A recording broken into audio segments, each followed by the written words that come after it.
Veamos el ministerio de los apóstoles.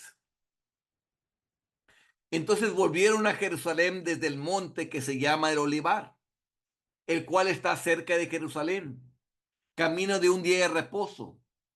Y entrados subieron al aposento alto, donde moraban Pedro y Jacobo, Juan, Andrés, Felipe, Tomás, Bartolomé, Mateo, Jacobo, hijo de Alfeo, Simón el celote y Judas, hermano de Jacobo. El otro se ahorcó. Todos estos perseveraban unánimes en oración y ruego con las mujeres y con María, la madre de Jesús, y con sus hermanos. En aquellos días Pedro se levantó en medio de los hermanos y los reunidos eran como 120 en número, Hechos 1, 12 y 15.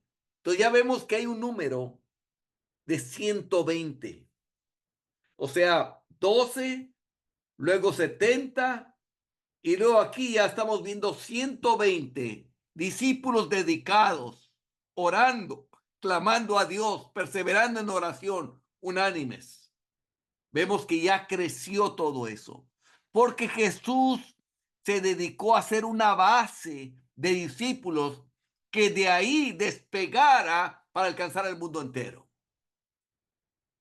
Cuando llegó el día de Pentecostés, estaban todos unánimes juntos. Y de repente vino del cielo un estruendo como de un viento recio que soplaba, el cual llenó toda la casa donde estaban sentados.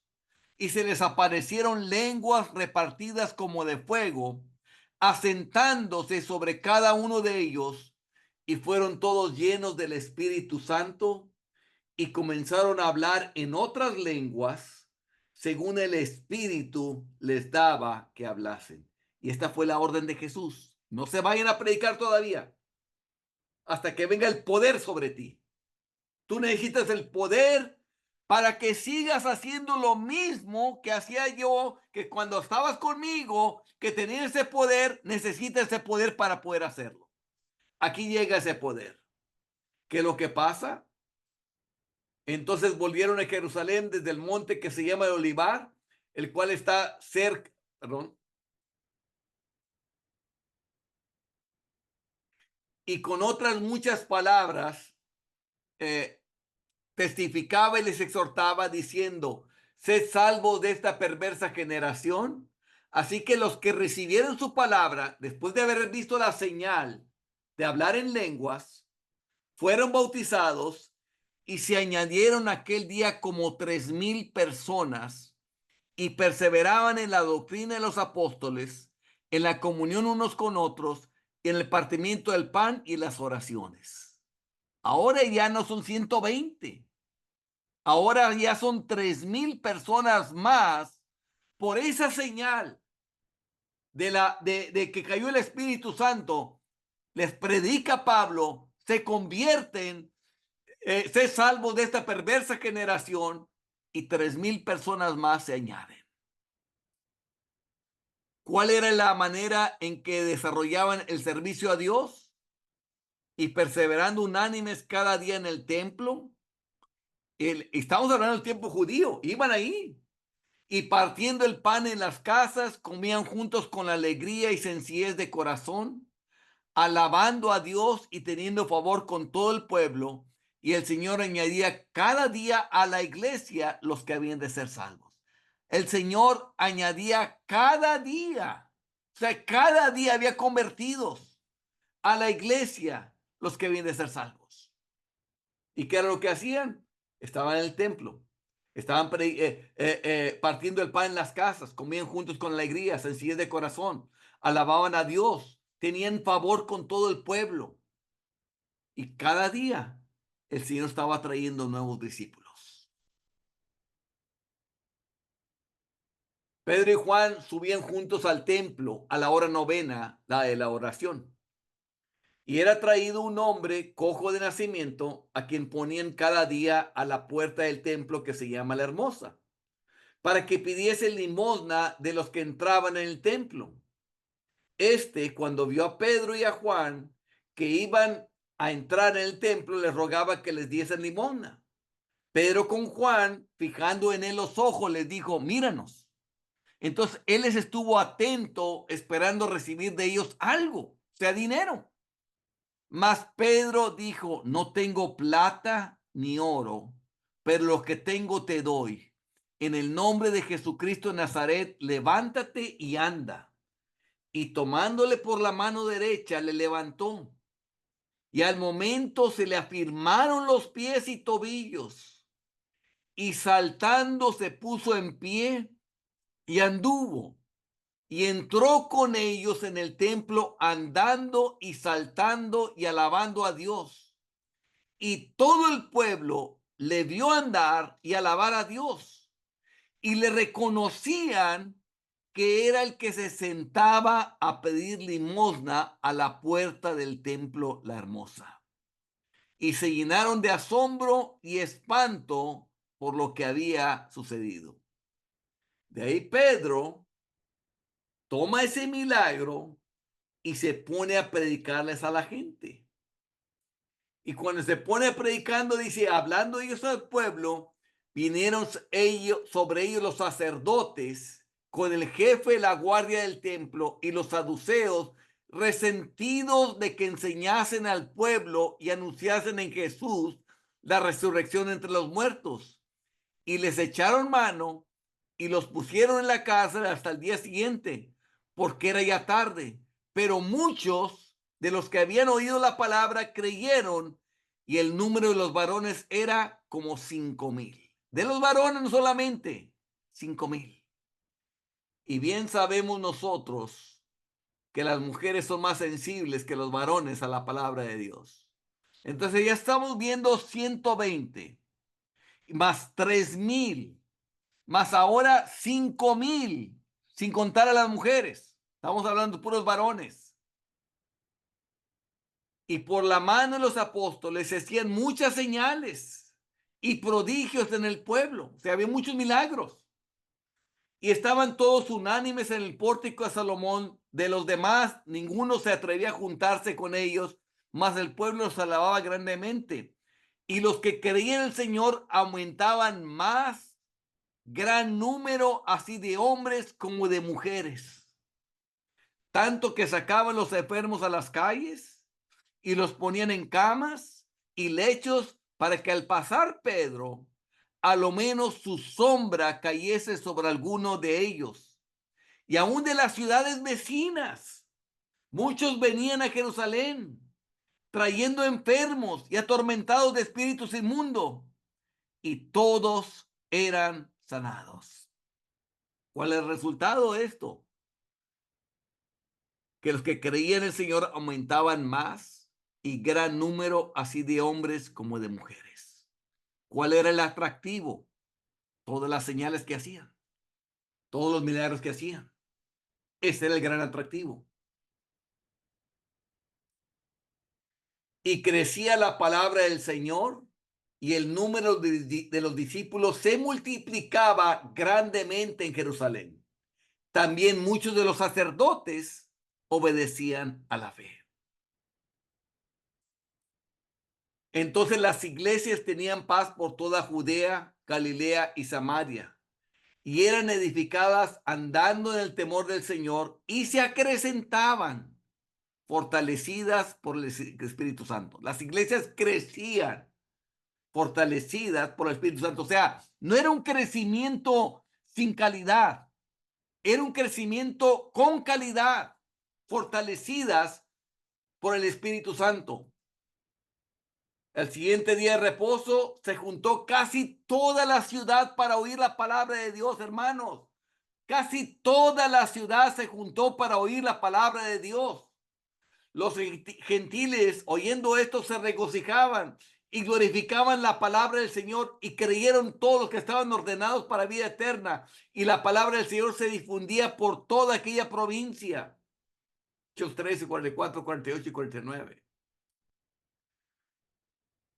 Y entrando Pablo en la sinagoga, habló con denuedo por espacio de 3 meses, discutiendo y persuadiendo acerca del reino de Dios.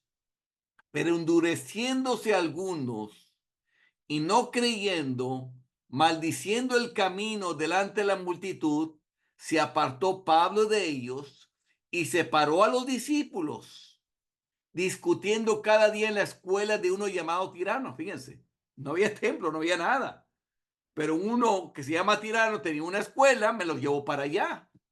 Ya está en un salón de clases y está con los discípulos. Así continuó por espacio de 2 años, de manera que todos los que habitaban en Asia, judíos y griegos, oyeron la palabra del Señor Jesús. Y hacía Dios milagros extraordinarios por mano de Pablo, de tal manera que aún se llevaban a los enfermos los paños o delantales de su cuerpo, y las enfermedades se iban de ellos y los espíritus malos salían. ¿Qué es lo que vemos, hermano, aquí? Vemos siempre una constante, que las señales acompañaban a la palabra predicada, tal como empezó con Jesús, después con los 12, después con los 70, después con los 120, después con los 5,000 y después con los 8,000 y después con toda esa gente y la gente. Y esto está creciendo. Esto está creciendo.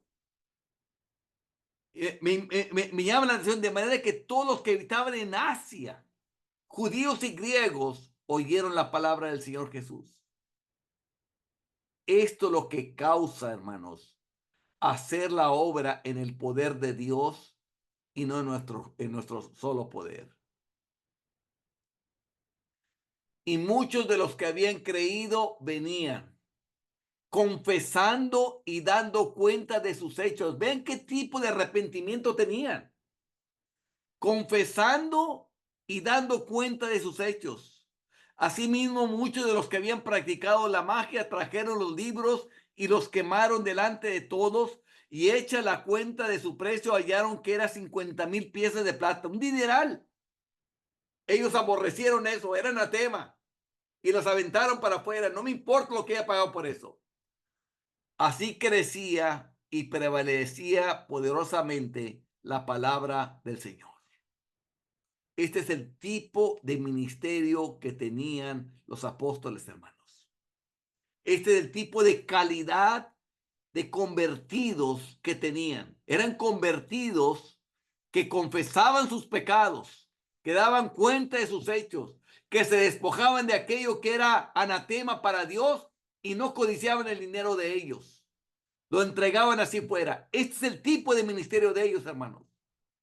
Porque estos apóstoles que son enviados creían en las palabras de Jesús, de que eran enviados por él para predicar la palabra. Y dice, y crecía y prevalecía poderosamente la palabra del Señor. Pablo, porque no osaría hablar sino lo que Cristo ha hecho por medio de mí para la obediencia de los gentiles, con la palabra y con las obras, con potencia de señales y prodigios, en el poder del Espíritu de Dios, de manera que desde Jerusalén y por los alrededores hasta Ilírico, todo lo he llenado del Evangelio de Cristo. Romanos 15, 18 y 19. Todo lo he llenado del Evangelio de Cristo. Esto nos debe quebrantar, hermanos. Nos debe quebrantar porque no estamos haciendo esto. No estamos haciendo esto y esto es para nosotros. Ellos le creyeron y como creyeron, así actuó. Hoy no existe esto. ¿Y qué es lo que está faltando? El poder. Aunque dice la palabra de Dios, buscar a Dios y su poder.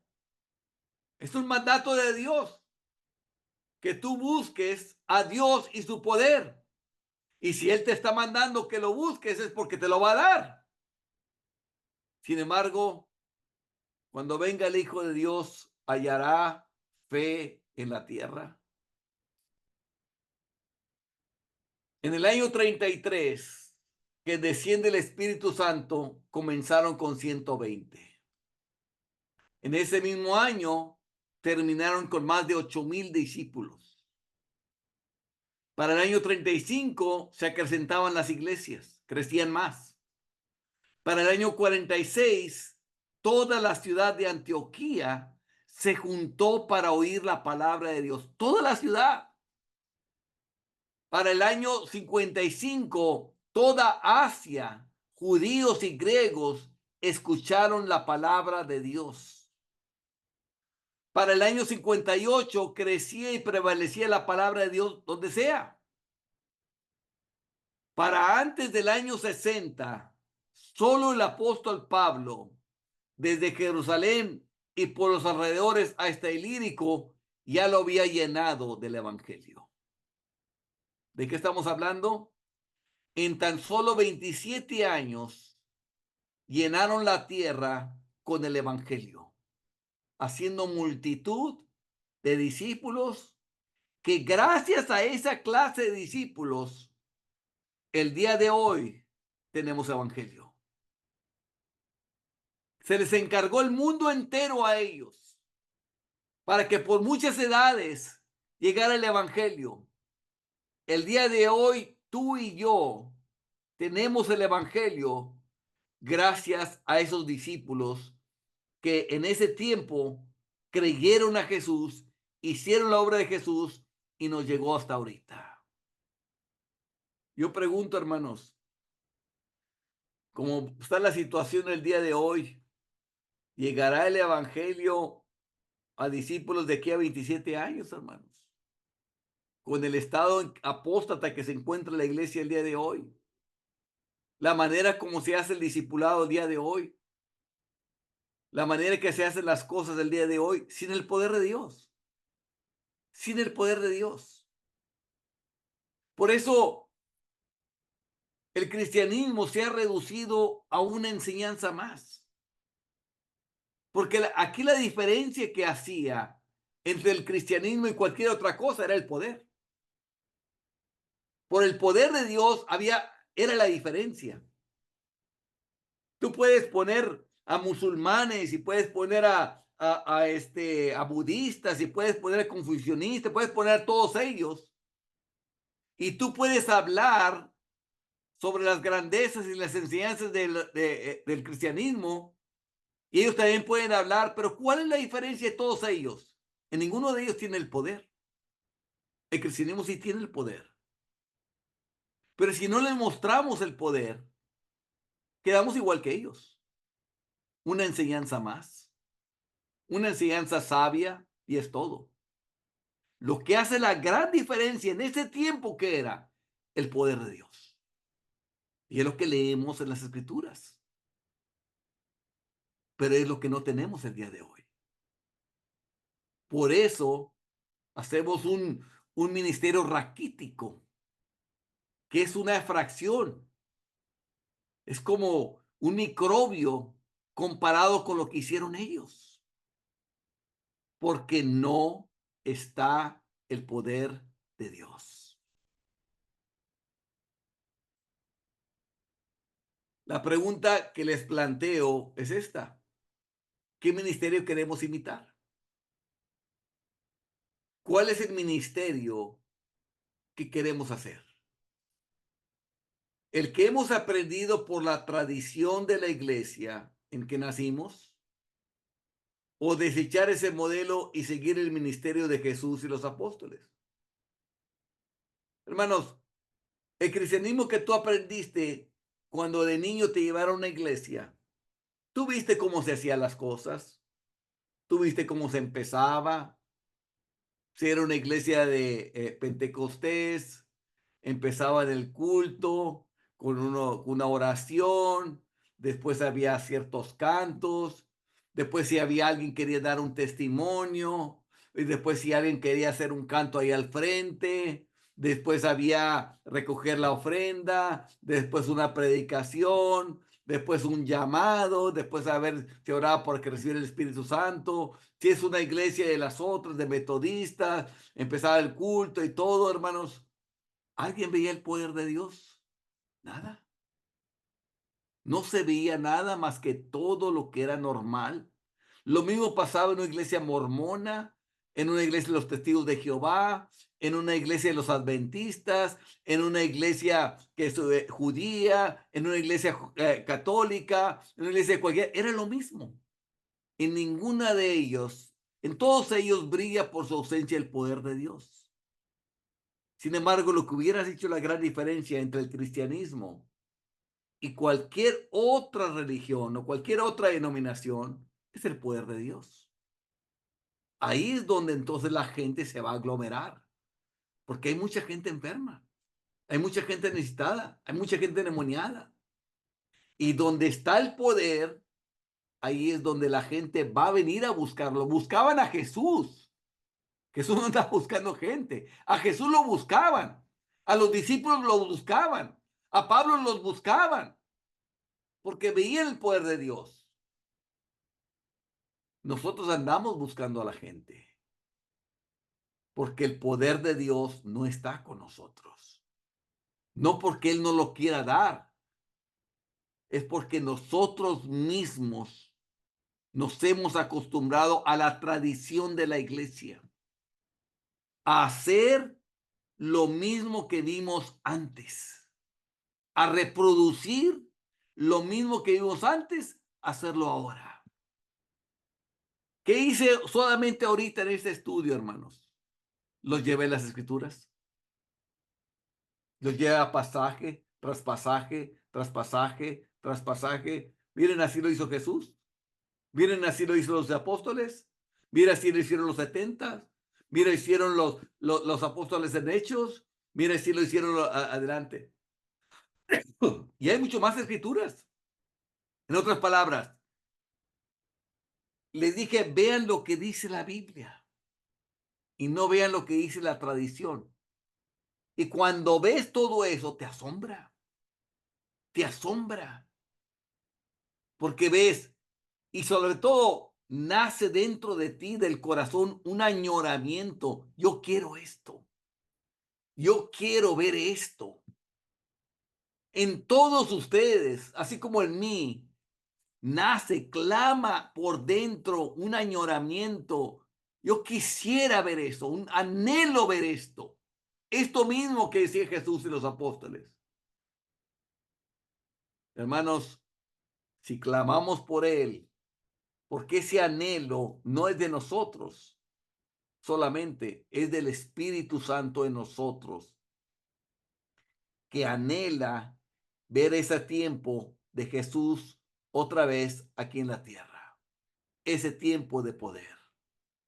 Y eso es lo que hará la gran diferencia en el último tiempo para establecer su reino. Jesús dijo esto: de cierto os digo, el que en mí cree, las obras que yo hago, él las hará también, las mismas. Y aún mayores hará, porque yo voy al Padre.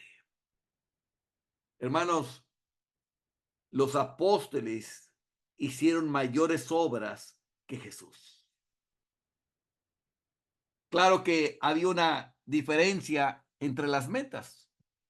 Jesús quería establecer una base, pero lo que los discípulos lograron de llevar el evangelio a todo el mundo conocido es mucho mayor que lo que Jesús hizo al principio. Los milagros que hicieron Pedro, que con la pura sombra de él sanaba, o que se llevaban un paño del apóstol Pablo y se lo llevaban a alguien y lo sanaba, no lo vimos en Jesús, porque se cumple la promesa y aún mayores hará. Se cumplió en ellos, se cumplió en los apóstoles, también se puede cumplir con nosotros, hermanos. Pero cuando venga el Hijo de Dios, hallará fe en la tierra. Por eso les planteo la pregunta: ¿qué ministerio queremos imitar? ¿Qué es lo que queremos hacer para Dios en este último tiempo? que es el tiempo donde ya está cerca la venida de Jesús y donde, hasta donde yo veo, hoy se ha corrompido más esta humanidad. Se ha cumplido las palabras de Jesús de que se iba a multiplicar la maldad. Y lo estamos viendo, hermanos. Ya no hay vergüenza por lo que debiera dar vergüenza. Ya no esconden su pecado, lo publican abiertamente. Ya no hay un conocimiento de Dios en muchos. Es más difícil alcanzar esta generación con puras palabras, con puras palabras. ¿Qué es lo que se necesita? El poder. El poder, hermanos. No le saquemos la vuelta a eso. No buscamos rodearle, buscar otras maneras para hacerlo. Si tenemos el poder, podemos hacer la obra de Dios. Si no lo tenemos, haremos más de lo mismo, más de lo que hemos hecho hasta ahorita. Igualito, que lo que necesitamos, el poder de Dios para hacer su obra.